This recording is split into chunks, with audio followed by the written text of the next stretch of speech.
The Lantern and the Listener.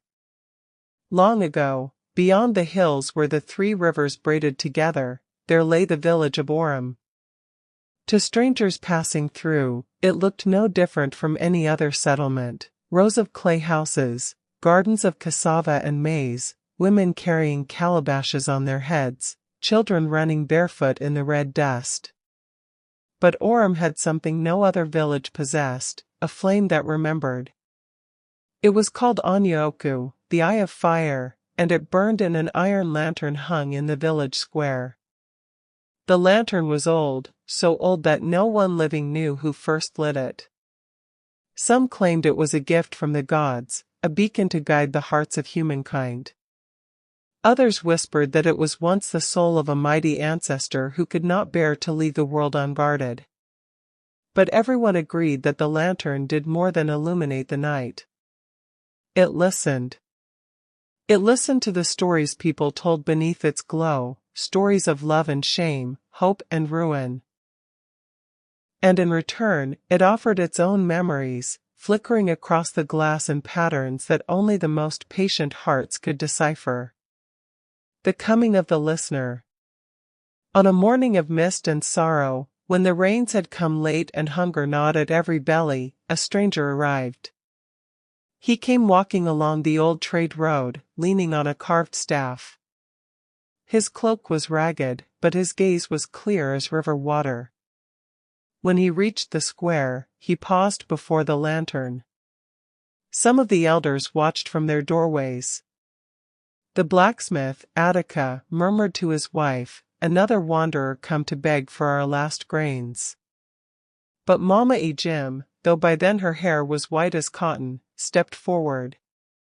Her eyes searched the stranger's face, and in that searching, she seemed to find something familiar. "You have come far," she said. The man inclined his head. "I have come to listen." "To whom?" she asked softly. He lifted his hand and touched the lantern's iron frame. "To everything it remembers." A hush fell over the square. The children who had been playing with seed pods drew closer, wide-eyed. For though many had stood near the lantern, few had dared to claim they could hear its voice. "You will need courage," Mama Ejim said. "And a heart that does not turn away from pain." The stranger smiled then, a small, sad smile. "I have nothing left but courage," he said. And so, without another word, he took his place on the stone bench beneath the lantern. Orem's History by Firelight. That night, the villagers gathered in a wide circle, as their ancestors had done in times of trouble. The lantern cast its soft, amber glow over their tired faces. It seemed to remember them all, old sorrows etched into the shape of each cheek and every furrowed brow. Mama Ejim began to speak, for she was keeper of stories. "There was a time when Orem was no more than a scattering of huts," she said. "We lived in fear, of raiders, of drought, of our own despair. Then came the warlord Kanu, whose heart had grown hollow with greed. He burned our fields and took our children, and all light seemed lost." Her voice trembled. The lantern's flame flared higher, casting shadows that looked like armies on the walls. "But one night, I carried this lantern into Kanu's camp," she continued. "And I spoke the names of every child he had stolen. I told him the stories of the mothers who wept, of the fathers who searched the hills until their feet bled. And as I spoke, this flame grew brighter, so bright that it lit the faces of his soldiers. In that light, they remembered they were once sons and fathers themselves. By dawn, the warlord had gone." The villagers were silent, some wiping tears from their cheeks. The stranger listened without moving, his palms pressed to the lantern's base. The secrets in the flame. In the days that followed, people began to notice changes in the listener. Each dawn, he would rise and walk the paths between the houses, as though searching for something he could not name. Children followed at his heels, whispering that he had the power to see hidden truths. One evening, a young woman named Adana approached him. Her eyes were hollow with grief. "My husband went to the river 2 seasons past," she whispered. "He never returned. The elders say he drowned. But my heart says he is alive." The listener looked into her face, and his expression softened. Without a word, he took her hand and led her to the lantern. Together they sat beneath it as night fell. The flame began to flicker in slow, deliberate patterns. To Adana, it looked like nothing but shifting light. But the listener closed his eyes and breathed deep. "I hear a song," he said at last. "A river song. And I see your husband, carried downstream, wounded but alive. He found another village, where he could not remember his name. But in his dreams, he still calls for you." Adana wept. It was not an answer she had expected. But it was truth, and even sorrowful truth can heal. A village transformed. Word spread that the listener could read the lantern's memories. Farmers came to ask how to restore the failing crops.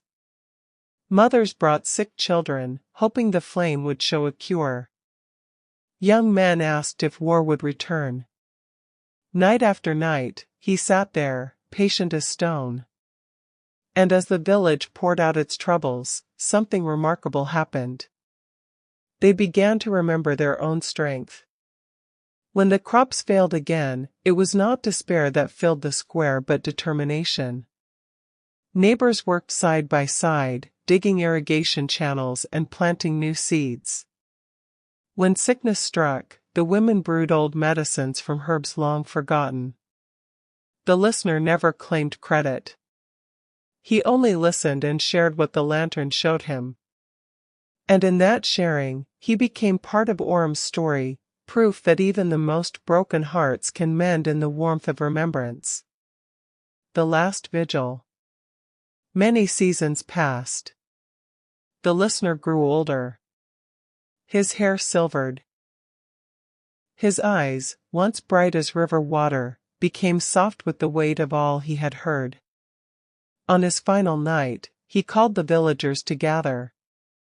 They came in silence, knowing this was farewell. He stood beside the lantern, one hand resting on its iron frame. "I came here seeking answers," he said. "I thought I was alone in my sorrow. But I have learned there is no such thing as a solitary grief. Every life is a thread woven into a tapestry too vast for any one of us to see. This lantern has taught me, to remember is to love. To listen is to heal." His gaze swept over the faces he had come to cherish. "When I am gone, tend this flame. Sit beneath it in your times of fear. Listen. For it remembers everything, and it will remind you of who you truly are." Then he bowed his head, and the flame glowed so brilliantly that the whole square was filled with a golden light. When it faded, the listener had passed beyond the world of sorrows. The legacy. To this day, the lantern still burns in the square of Orum. Children grow up learning the story of Mama Ejim, the warlord Kanu, and the listener who heard the lantern's voice. And when the night is longest and hearts are heavy, the people gather beneath the flame. They tell their stories, of loss and laughter, of birth and death, and they remember that no darkness is ever final.